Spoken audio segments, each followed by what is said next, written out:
180 days of Heaven Burns Red has passed, and along with the celebration of its half-year anniversary, we got a special event to go along with it.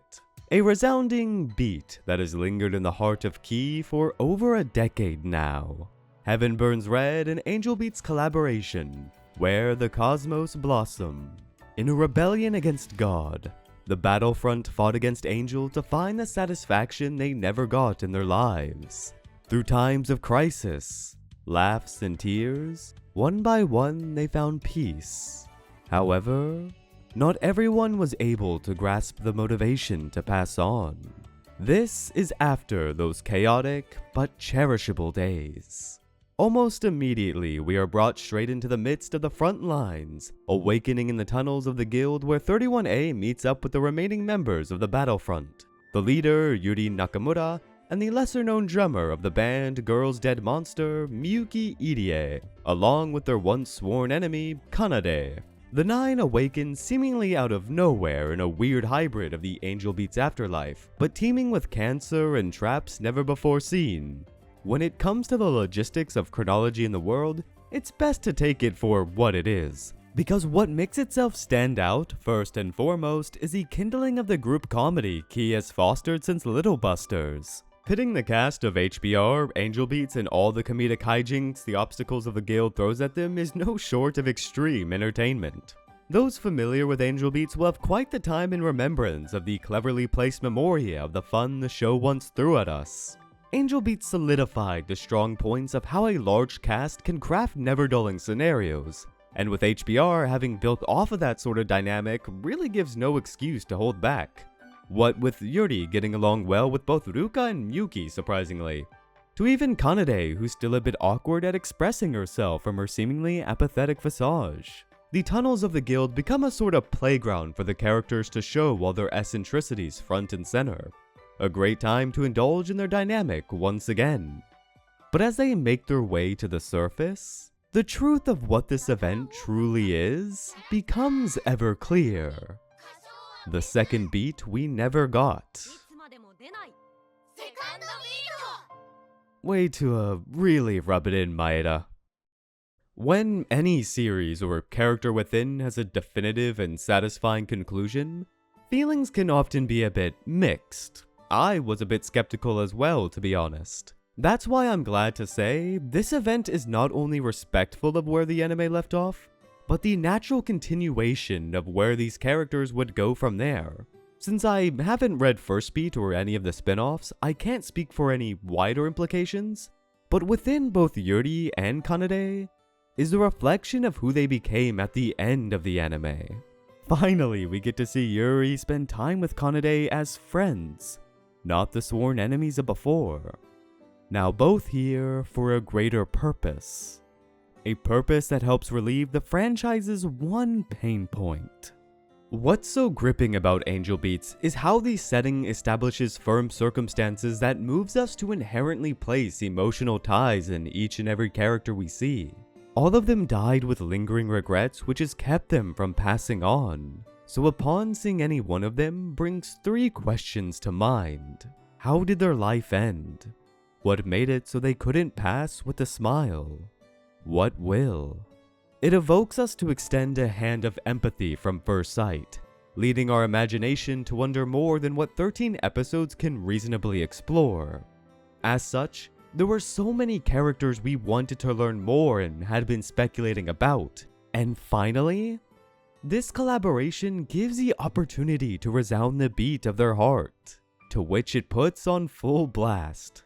In between the often chaotic banter the group throws back and forth, this event is truly about Miyuki Edier, a timid girl, quiet and a bit meek, but all that is secondary to her kind heart.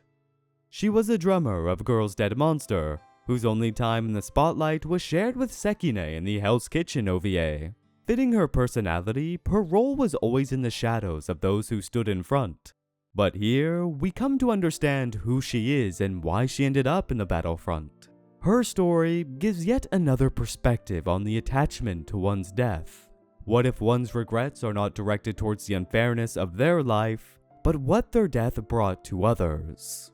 a turn of sentimental horror due to the loss of an admirable heart. And for how great it is, I was surprised to see her story of all things buried in the cast of just as interesting characters. While I don't know the specifics, knowing who will appear in the future Angel Beats collabs, I pray for this amount of depth to continue to flourish with the anime established. It's emotional, gripping, and to see these characters finally get to enjoy the mundane of life after all that had happened is cathartic in a way. Just because it is only a 4-hour event doesn't mean it didn't get me to cry like everything else. I actually gave Angel Beats a rewatch after 8 years in preparation for this event. Thinking back, I noticed a huge thematic overlap between it and Heaven Burns Red. Both works follow people who have or are thrust into the worst possible circumstances, struggles that would drive anyone to depression or hopelessness. Yet likewise, instead of succumbing to despair, claw their way out to make the most of where their life has taken them, finding joy amongst those they came to know as a result, forming camaraderie, bright and beautiful memories that pave a path to appreciating the life they have in the now. And you see that truly reflected in who they are at this moment. Both works are a reflection of the pain the world can bring, but how even brighter is the gleam of life within. Angel Beats is a touching story even after all these years, and to see its potential fill out bit by bit brings an indescribable happiness. Any excuse to see more of these girls is a good one, which is why I went all out saving for this banner. Months went into this moment to pull for both Kanade and Yuri, and I'm not stopping until I get them as powerful as they can be. It's also nice that Miyuki is in the event shop, so I was putting them three to fight together as much as I could. The 180-day anniversary is actually a huge help in this regard, with tons of rewards with the login bonuses and challenges. Even Yuri is free by logging in for 10 days. For only a half-year anniversary, it's kinda surprising how much has been improved and reworked. The UI for a few menus look a lot more clean and are so much more convenient to navigate once you get used to them. Even on the gameplay side, for you who like the endgame content, Anarchies, for example, no longer rotate on weekends. Instead, you are given tickets for the week, and you must complete previous Anarchies in order to unlock the next. They also have challenges for bonus rewards, and on top of that, you no longer need to go through the intro dungeon.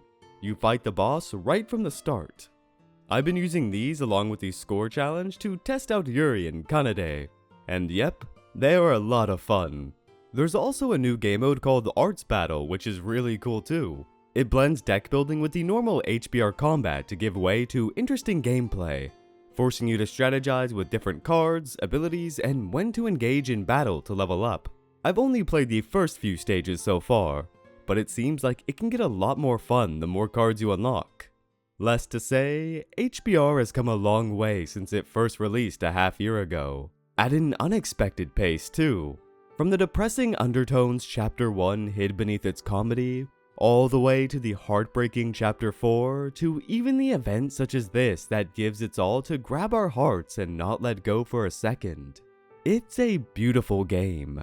If it's been a while since you played or are looking for a reason to jump back in, now's a really good time with all the login rewards, which includes up to 150 free pulls, Yuri, all the new limited time challenges, and permanent systems in place.